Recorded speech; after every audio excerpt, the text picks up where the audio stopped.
You see, when Lola checked out, my wife, when she checked out years ago, I didn't just disappear. It wasn't as simple as disappearing, right?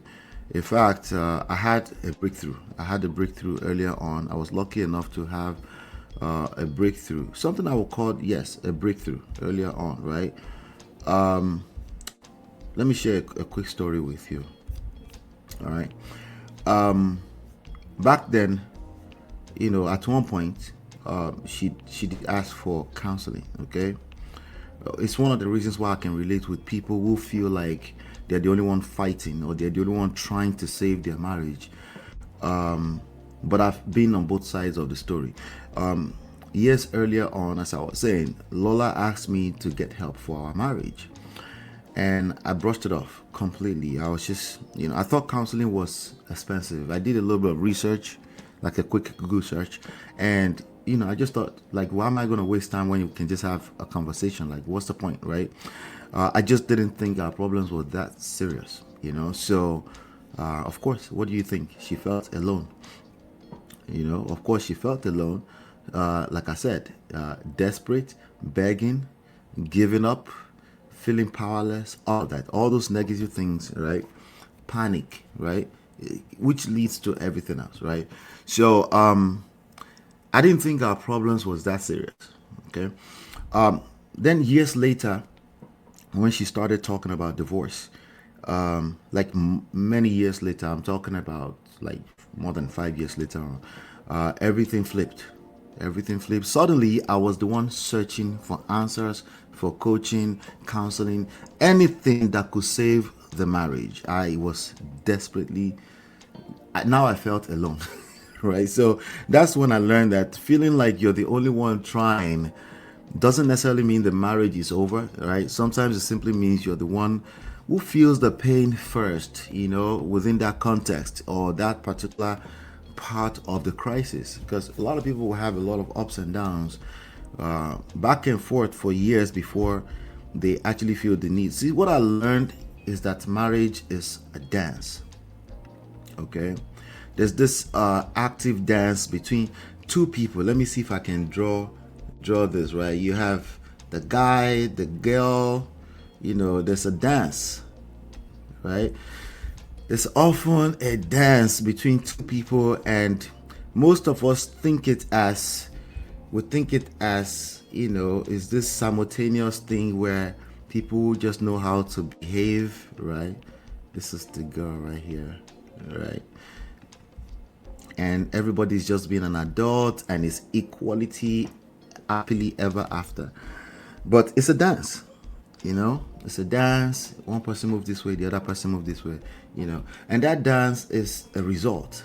Is the result is what you're looking for. I get it. You want it so badly, so early, but you don't want to do the work. But oftentimes it requires you approach the other person in a certain way, right? And then they receive you and then they reciprocate. Yin yang. Not yin yang, right? It's yin yang, right? And so people end up saying things like relationship is a give or take. It's not wrong. It's just that that's not the full equation. There's a give first and then there's a take, right? It takes two to tango. Yes, once the tango is already ongoing. But if somebody has shut down, you're gonna have to learn how to start that dance. It's not going to be as simple as you reasserting what we already know. And that's what we find in a lot of those stories and the way people really see it. So you feel like you're the only one fighting for your marriage. I get it. I get it, right? But can you save your marriage alone when the other person wants out? That's the question we're trying to answer today. Can you save your marriage alone if you get stuck in this crazy ass loop that you're looking at on the screen right now? I call it the solo savior spiral. Let me put it on the screen. Right? The solo savior spiral. I want to break this down because, this should be straightforward, but, oftentimes the solo savior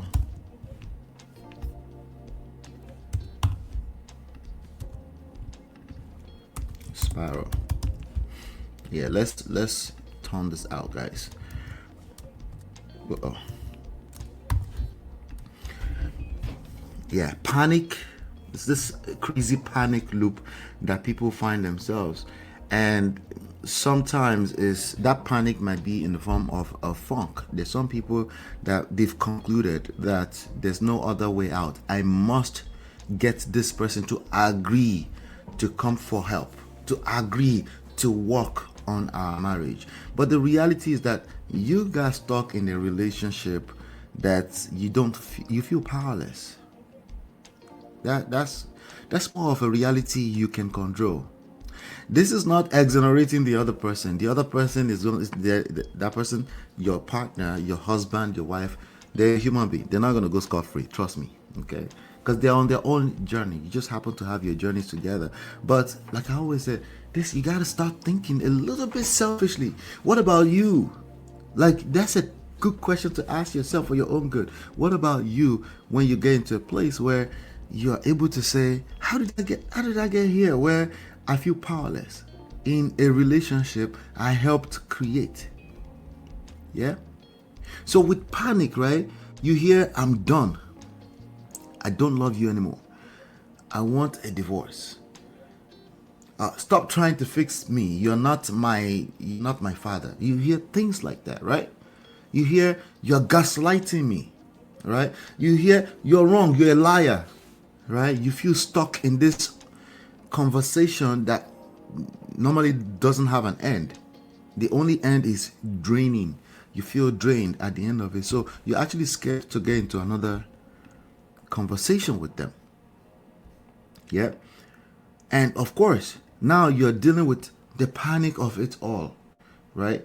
And that puts you in a place where you're desperately in search for help, but you feel like you're the only one fighting for the marriage.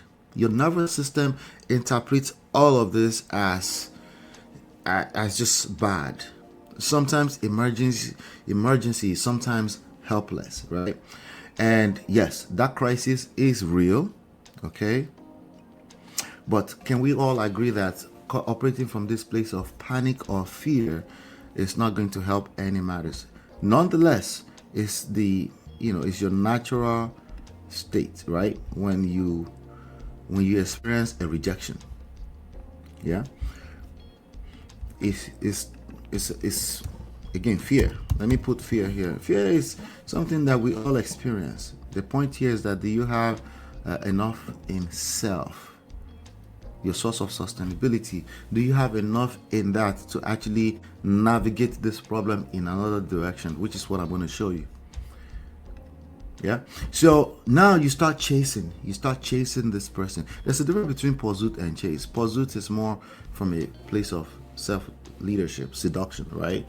At least for the context of this conversation. But chasing is like you're powerless. You're desperately asking for them to give you power. And that's confusing because I think you have power already, right? So we're talking about things like repeated calls. We're talking about long messages, long text messages. Long text messages is an indication that you feel powerless. You're asking for power, okay? First conversations. Can we talk? I'm communicating now. You don't want to communicate. Yeah, right. Is that really communication? Just because you're talking does not mean you're communicating, right?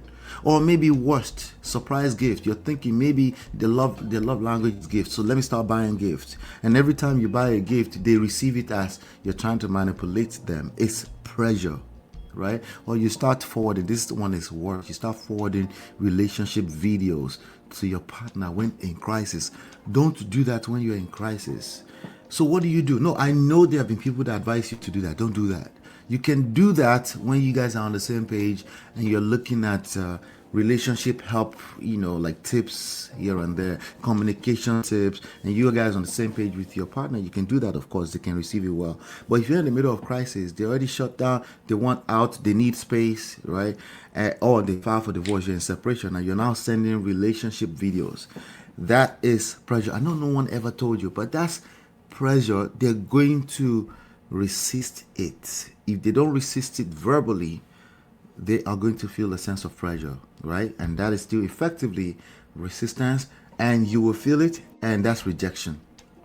All right, or you're constantly checking and monitoring them, right? That person is it's just pressure. You understand? So that's what we're